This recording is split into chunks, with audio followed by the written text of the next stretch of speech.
Um dos mercados que mais sofreram mudanças recentes foi o mercado de vendas no varejo, que estão em um caminho sem volta para as plataformas online. E cada vez mais as empresas precisam ter as suas lojinhas na internet. Quer ver as novidades que já estão acontecendo e de quebra aprender como acompanhar essas mudanças? Hoje vou entrevistar um especialista da Avaya, que é a líder mundial em Contact Center e comunicações unificadas. Pode ajudar você e a sua empresa nessa nova era de vendas online. É isso mesmo, o futuro já chegou.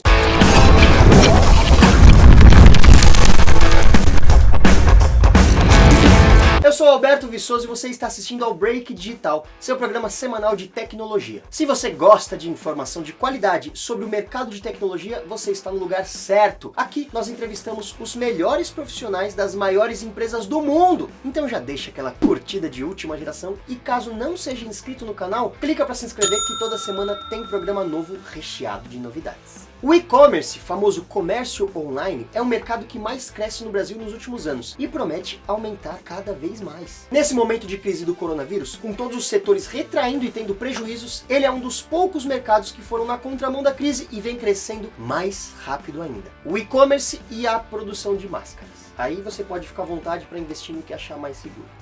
Mas o interessante é vermos, ou ouvirmos no caso, como essas mudanças já estão acontecendo na prática. E quem vai nos apresentar essas novidades é o Ricardo Pena, que é diretor de pré-vendas da Avaya. Seja muito bem-vindo, Ricardo. Obrigado pelo convite, Alberto. Imagina, fica à vontade. Pessoal, o Ricardo ele tem quase 20 anos de experiência no mercado de TI e de comunicação. Além disso, 17 desses anos somente na Avaya, ou seja, ele sabe falar tudo de trás para frente. Ricardo, diga lá, vamos lá então, como que os atendentes podem migrar do mundo online e como que as vendas de produtos que precisam de um especialista que dedica mais tempo ao cliente podem ser feitas? Ótimo, esse é um grande desafio, porque o número de vendas, o número de acesso online cresceu muito, basicamente porque muitas pessoas estão aí na quarentena, né? Estamos em isolamento. Então, com esse número crescente de acesso, as vendas passaram a ser feitas através dos sistemas online. Então, aquela questão de você ir numa empresa, numa loja, olhar o produto, conversar com o vendedor, ela diminuiu consideravelmente. E aí, o que aconteceu? O atendimento web nunca foi especialista em venda, sempre foi para tirar uma dúvida, falar de entrega, etc. Então, o desafio que as empresas estão encontrando nesse momento é como é que eu consigo dar aquele mesmo atendimento que o meu vendedor dá na loja através da web, né? Como é que eu posso não rotear essa chamada para um atendente de call center que está acostumado com outro tipo de pergunta, que o expertise dele não é vender, e rotear essas chamadas que são de dúvidas, de pessoas eventualmente interessadas num produto, para um vendedor, né? Para alguém que seja especialista no produto e que possa ajudar ele a tomar a decisão. Então, a gente tem conversado aí com muitas empresas que estão com esse desafio, né? Como é que eu posso migrar o atendimento online da central do call center para uma central de vendedores mesmo, né? Para ela ser específica para vendas online. Perfeito. E quais são esses principais canais e plataformas que estão permitindo essa mudança e esse crescimento, né, nesse momento? Sim. Olha só que interessante, né? Você falou aí do meu tempo de mercado, e realmente eu estou bastante tempo aí na estrada, e uma das coisas que eu escutei, acho que desde o início da minha carreira, é o telefone vai morrer. O telefone vai morrer, né? A gente vem escutando isso há muitos anos. Então, e a verdade é, o telefone não morreu, o telefone ainda é útil. Mas agora, com a explosão dos canais digitais e principalmente o isolamento, a gente vê que os canais digitais finalmente estão decolando. E tem um canal digital que, na minha visão, é o grande diferenciador, que é o WhatsApp. Principalmente aqui, eu vou dizer Brasil, América Latina, nos Estados Unidos ainda não é tão forte, mas aqui no Brasil, a nossa aceitação e a nossa adoção pelo canal de WhatsApp é extremamente alta. Então a gente percebe que, além dos canais que a gente já conhecia há muitos anos, como o chat, e-mail, né, que são canais aí que já são parte do nosso dia a dia, a gente não encontrava muita efetividade nesses canais. Até porque, assim, boa parte das pessoas acreditam que quando elas mandam um e-mail, a resposta não virá antes de 48 horas. Então, se você está interessado em comprar alguma coisa, não adianta você mandar um e-mail, você precisa de atendimento na hora. O chat, ele tinha uma adesão bacana até, mas nunca chegou perto de um telefone. Mas o WhatsApp, a gente tem visto assim um crescimento muito grande. Para você ter ideia, estava conversando com um cliente na semana passada, ele implantou há pouco mais de um mês o atendimento de WhatsApp e já está meio a meio, 50% WhatsApp e 50% telefone. Então, eu acho que o WhatsApp, sim, é o canal que vai crescer, é o canal que vai ter grande potencial, principalmente para fazer vendas online, né? Então, o pessoal aí do varejo que está se adaptando, a minha primeira recomendação é, você já considerou esse canal? Se você ainda não considerou, está na hora de pensar em como atender seus clientes através desse canal, porque esse realmente vai ser um competidor do telefone. É verdade. E a gente também era muito acostumado a que as empresas criassem os seus próprios canais, né, de comunicação, chat, pergunte e tal, e não tiveram tanta adesão como o WhatsApp, né? É verdade, você tem toda a razão. Exato, É, até tem uma pesquisa bem bacana que eu vi da MZA, que ela ia mostrando o crescimento das mídias digitais e a queda do telefone. Então isso dava mais ou menos de 1 a 3% ao ano, tá? Nos últimos uhum. 10 anos vem realmente, o telefone vem diminuindo, né? Vem caindo a utilização do telefone, mas ainda é muito alta, né? Dá acima de 80%. Com o WhatsApp, a previsão é que esse número que era de 1 a 3% comece a cair aí 8 até 10% ao ano. Então, realmente, apesar do WhatsApp ainda estar, a gente usa no computador também, mas basicamente boa parte da população utiliza dentro do telefone, ainda é o telefone, mas é um canal de comunicação digital por texto que é extremamente útil e que esse daí a gente tem visto aí por pesquisas, por estudos, que realmente vai fazer diferença nas relações. Muito bem. Mas nesse novo cenário, como que o cliente pode fazer um acompanhamento seguro das compras deles? Esse vira também um desafio, porque Uhum. a pessoa compra e aí, a partir do momento que você compra, já começa aquela ansiedade do produto, né? Será que processou o meu pedido? Será que o cartão autorizou ou não o pagamento? Se autorizou, será que estão me enviando? O que será que a empresa está fazendo, né? Então, a gente tem trabalhado bastante com os clientes na antecipação. Por Uhum. quê? Se você simplesmente faz uma venda e não mantém o cliente atualizado, o que vai acontecer? O cliente vai ficar te ligando, o cliente vai ficar ansioso, o cliente vai ficar mandando e-mail. Então, não que você não deva atender ou falar com esse cliente. Obviamente você tem que falar com ele. Mas se você sabe que aquela ação tem uma alta probabilidade de acontecer, por que não se antecipar? Então é o seguinte, na hora que eu faço uma venda, eu já aviso o cliente. E aí eu aviso ele pelo canal que é o canal favorito dele. Aqui eu vou voltar de novo ao exemplo de WhatsApp, né? Por exemplo, eu comprei recentemente para minha filha uma mochila. E aí o processo da empresa foi muito legal, porque o que eles fizeram? Após a venda, eles me mandaram uma mensagem de e-mail e mandaram uma mensagem no WhatsApp.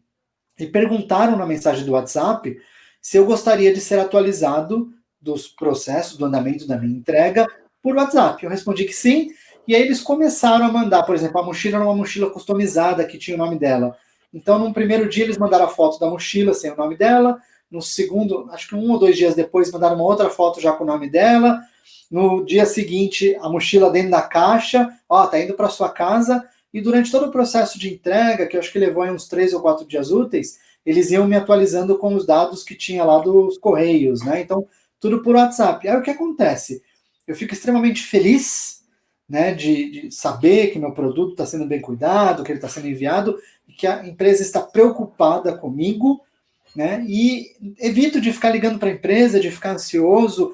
Então imagina o seguinte, o produto veio perfeito, foi ótima a entrega, minha filha adorou, mas imagina se o produto tivesse vindo com algum problema, se durante o processo de compra e de entrega eu já tivesse estressado com aquela empresa, a minha tolerância ia ser zero a qualquer problema. Então, Verdade. se você já está tendo um bom relacionamento, né, desde a venda até a entrega do produto, a sua tolerância, e a gente sabe que às vezes problemas acontecem, a sua tolerância vai sendo cada vez menor, né, cada vez maior aos problemas aí. E aí você, ok, vamos tentar trabalhar para resolver.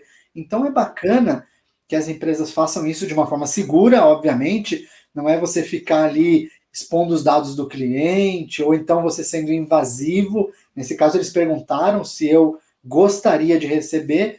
Então é isso, é como se fosse uma conversa mesmo, algo que seja bom para as duas partes, né? E esse é um exemplo bem bacana. Mais uma vez, a gente está falando de WhatsApp, mas você poderia fazer isso até por e-mail.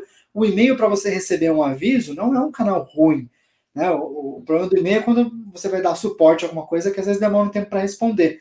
Mas para esse tipo de aviso também funciona bem, tá? Então, SMS, WhatsApp, isso é bem bacana. E aí é interessante que a empresa tenha também um processo automatizado. Então a gente fala muito aí de bot versus humano, etc. Mas para esse tipo de informação, é legal que o primeiro atendimento seja um bot. A pessoa digita o pedido, o bot dá toda a informação, fica tudo disponível ali para ele. E aí, se realmente precisar falar com atendimento humano, aí ele direciona. E aqui que a gente volta para aquele mesmo conceito que a gente estava falando das vendas, né? A gente precisa colocar a pessoa para falar com um especialista. Não adianta nada você ir lá falar com um bot e depois jogar para uma pessoa que não vai conseguir te ajudar. Então, o atendimento especializado, ele é cada vez mais necessário. Então, é legal que as empresas comecem a considerar rotear aquela chamada através da análise do contexto da chamada. Então, assim, se eu fiz perguntas para o bot a respeito de um produto específico, na hora que eu cair para falar com um especialista, esse especialista já tem que ser assim, top, né? Já tem que ser realmente um expert naquele produto, naquela solução que eu estava tentando falar com o bot.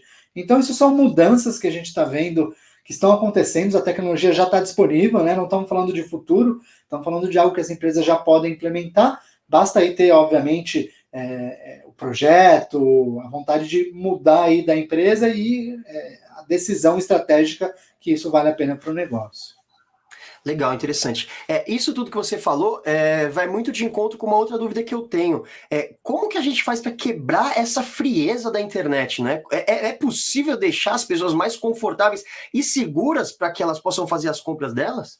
Sim, esse é realmente um desafio, porque quando a gente comunica por texto, é muito difícil a gente perceber qual é o humor da pessoa, né, qual é a intenção dela, a não ser uma vez ou outra que você escreve uma mensagem inteira em letras maiúsculas para mostrar que você está bravo, é muito difícil, né, de você realmente transmitir ali a sua intenção verdadeira, o seu humor. Dizem os pesquisadores, os grandes estudiosos da comunicação, que o que você fala é uma parte pequena de todo o processo da comunicação, né? Então, a maneira como você fala, a expressão, o tom de voz, são muitos detalhes aí que realmente vão fazer a diferença na sua mensagem. E para a internet não é muito diferente. Como a gente está trocando mensagem de texto, a gente acaba realmente tendo esse desafio. O bacana é que com a evolução aí da tecnologia e até mesmo da banda de acesso à internet, o atendimento hoje por vídeo é cada vez mais comum. Então, isso que a gente está fazendo aqui, esse bate-papo na internet, se você fosse pensar aí uns 10 anos atrás, ia ser bem difícil. A qualidade de vídeo ia ter que ser muito baixa para você poder transmitir. Hoje, o 4G, em boa parte aí das regiões, já funciona de uma maneira adequada. Então, você já consegue fazer um atendimento com vídeo. Nas grandes cidades, principalmente nas capitais, a quantidade de domicílios com internet, banda larga vem crescendo também. Então a gente já consegue, para quebrar essa frieza da internet, disponibilizar um atendimento por vídeo, mais especialista. Então, a pessoa mostrando o produto, né? Vamos imaginar se eu vou vender para você um headset, eu vou lá, coloco o headset, mostro, vai, recentemente, inclusive, fez isso.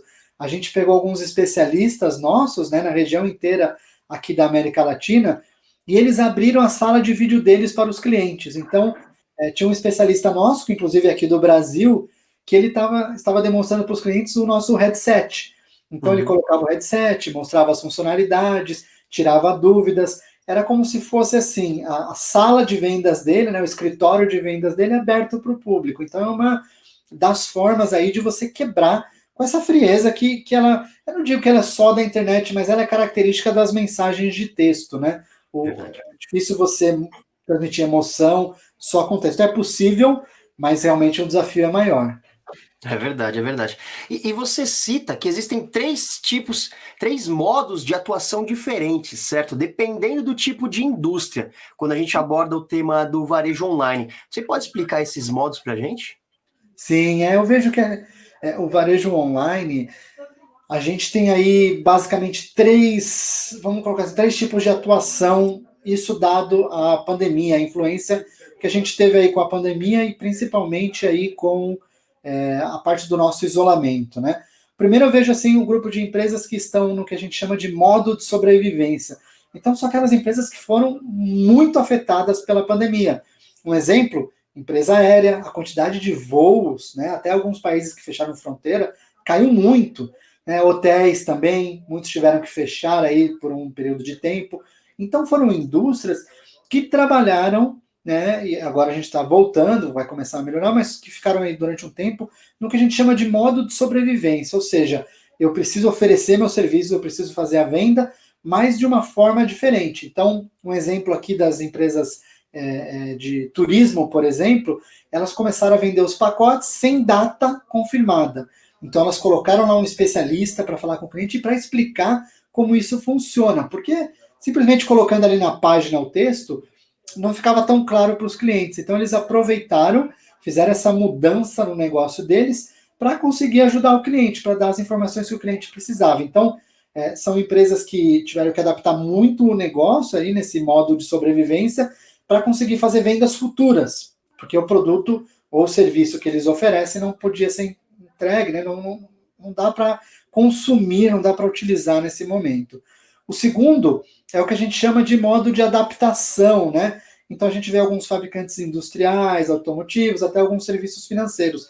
O serviço continua o mesmo, a venda continua a mesma, só que eles tiveram que adaptar a sua maneira aí de trabalhar. Então, por exemplo, serviços financeiros que a gente tinha uma série de limitações começaram a ficar um pouco mais flexíveis. Né? Cartão de crédito, eu vou te dar um pouco mais de limite, eu vou aceitar um pouquinho mais se você não pagar sua fatura em tempo, eu vou parcelar de uma forma melhor, eu vou trabalhar com juros, a gente vê até alguns bancos aí oferecendo juros menores para, por exemplo, crédito imobiliário. Então a gente vê uma adaptação desses serviços para manter o seu trabalho ali funcionando, porque é uma época que você precisa, sim, ajudar os clientes, mas você precisa mostrar que você está ali do lado dele, porque talvez o seu serviço não seja a prioridade nesse momento. Que aí vai para o nosso terceiro e último grupo aí de empresas, que realmente foram as que se tornaram prioridade nesse momento que a gente está vivendo, né? Eu costumo dizer assim, né?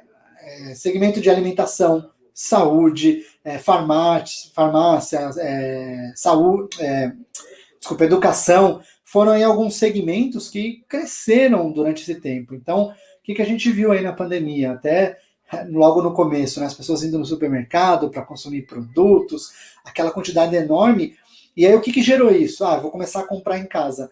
Mas se você fosse acompanhar, você via que os mercados começaram a demorar uma semana para entregar o produto, né? Às vezes até mais 2 semanas, ou até bloquearam entregas, porque não tinha essa condição de fazer a entrega no tempo que era esperado. Então, esses foram segmentos que cresceram muito e que, para funcionar, tiveram que investir em infraestrutura, porque não estavam preparados. Então, foram segmentos que cresceram e foram segmentos que investiram para conseguir atender o que o cliente estava precisando. Um exemplo, né, no segmento da saúde, foi liberado as consultas. Há muito tempo que a gente vê essa briga, né, de liberar a telemedicina, de ser regulamentada, e o fato da gente ter entrado aí nesse isolamento acelerou, né, essa regulamentação aí da telemedicina. Então, são segmentos que tiveram crescimento, mas para atingir esse crescimento, eles tiveram que investir, principalmente aí em tecnologia e novos processos para atender os clientes.